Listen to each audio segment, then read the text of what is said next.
Irix has been quiet for quite a while now, but they just announced their new 30mm Cine lens, and let me tell you, this is something we need to talk about.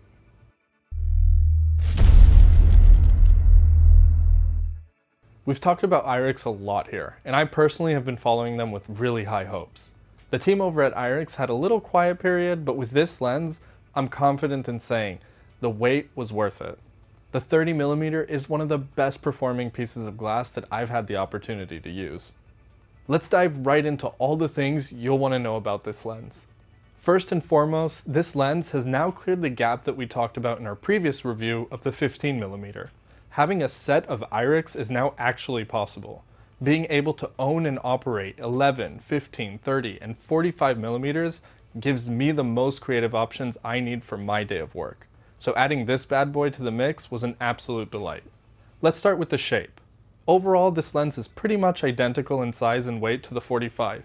The gears are actually in the exact same place, so switching lenses when you're using a follow focus is really quick.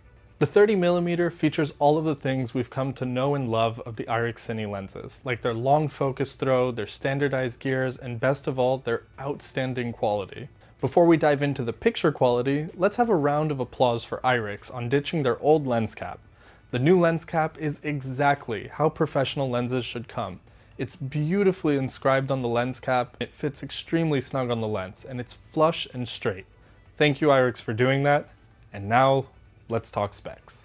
When it comes to picture quality, Cine lenses have a high bar. Irix, of course, didn't disappoint here. You get a beautiful, creamy, and circular bokeh that's almost identical to that of the 45mm. The micro contrast is not overpowering and provides character that's bound to make it stand out.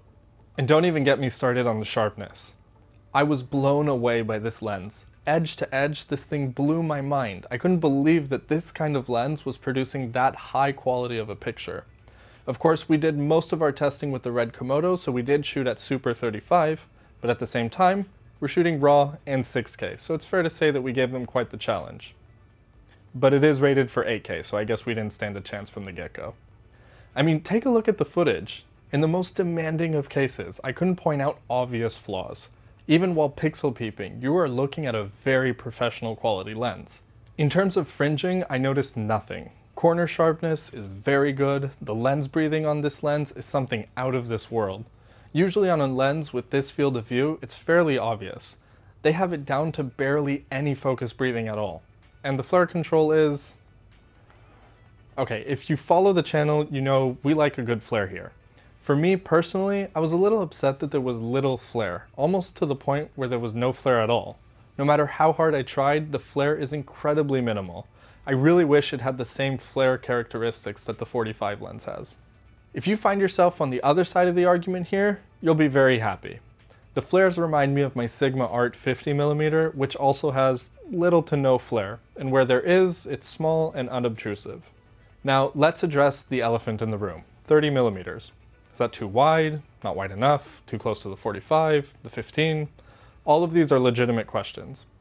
I'll tell you what, I kinda like using it. I'm more of a 50 man myself, but after using the 30, I'm starting to reconsider. The 35 has always left me wanting to go a little wider, and this was kind of all I was missing. It's a great field of view both on Super 35 and full frame sensors. Getting used to the 30 was an eye-opening experience for me. When a company is developing their Cine line, you want to be able to commit to their lineup of lenses, so you can have a uniform look and workflow on your production. You guys know how much we love the 15mm, and after having used both the 15 and the 30, I'm ready to commit to the Irix Cine line as a set. You can 100% get your productions done with the lenses available today.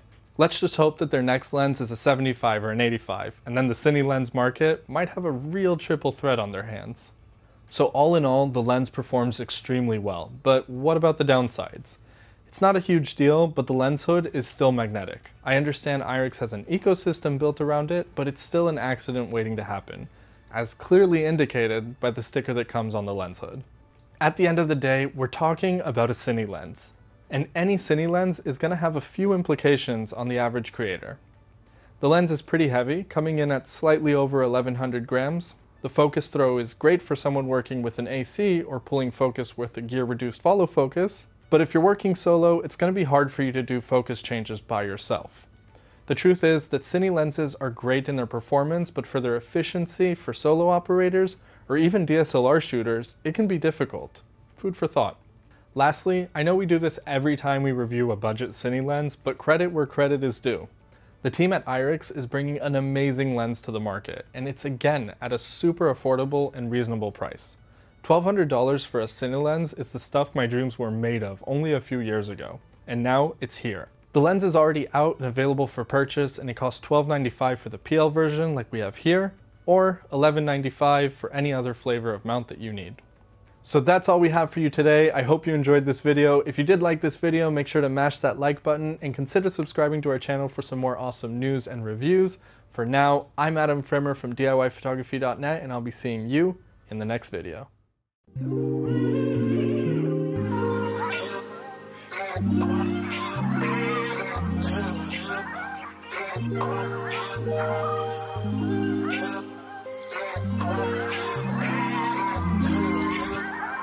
Thank you.